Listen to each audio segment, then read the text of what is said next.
महाराष्ट्र राज्य मार्ग परिवहन महामंडळाच्या मालवण आगारातील स्वामी लीला म्हणून ओळखली जाणारी खास एसटी बस आज अखेर सेवानिवृत्त होते।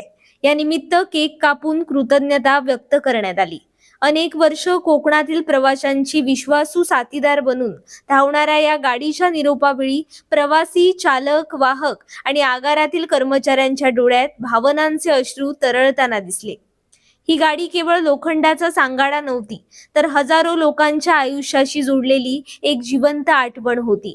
शाळा कॉलेजला जाणाऱ्या विद्यार्थ्यांपासून नोकरीसाठी शहर गाठणाऱ्या युवकांपर्यंत, गावच्या जत्रा उत्सवासाठी निघालेल्या कुटुंबापासून सुखदुःखाच्या प्रसंगांना धावणाऱ्या नातेवाईकांपर्यंत प्रत्येकाच्या आयुष्यात स्वामी लीलाने आपली एक वेगळी जागा निर्माण केली होती। कोकणातील अवघड घाट रस्ते, मुसळधार पाऊस, वळणावळणाचे मार्ग आणि लांब पल्ल्याचा प्रवास या सर्व परिस्थितीमध्ये स्वामी लीलाने नेहमीच विश्वासानं सेवा बजावली। अनेक चालक आणि वाहकांनी या गाडीबरोबर वर्षानुवर्षे काम करताना तिच्याशी एक वेगळं भावनिक नातं जोडलं।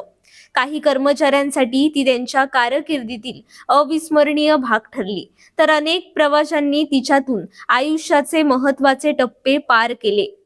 मालवण आगाराच्या इतिहासात स्वामी लीलाचं नाव कायम स्मरणात राहणार आहे। काळाच्या ओघात नवीन गाड्या येतील, आधुनिक सुविधा वाढतील, पण या गाडीनं दिलेला जिव्हाळा आणि तिच्याशी जोडलेल्या असंख्य आठवणी मात्र कधीही विसरल्या जाणार नाहीत।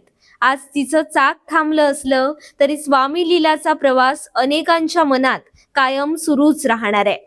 यावेळी आगार व्यवस्थापक अनिरुद्ध सूर्यवंशी, चालक ए.के. चिरमुले, वाहक एस.डी. मसूरकर, प्रवासी मित्र अनंत सामंत, प्रवीणा कावले, पल्लवी सामंत, इतर अधिकारी, यांत्रिक, सुरक्षा रक्षक, वाहन परीक्षक, लिपिक आणि प्रवासी वर्ग आदी उपस्थित होते।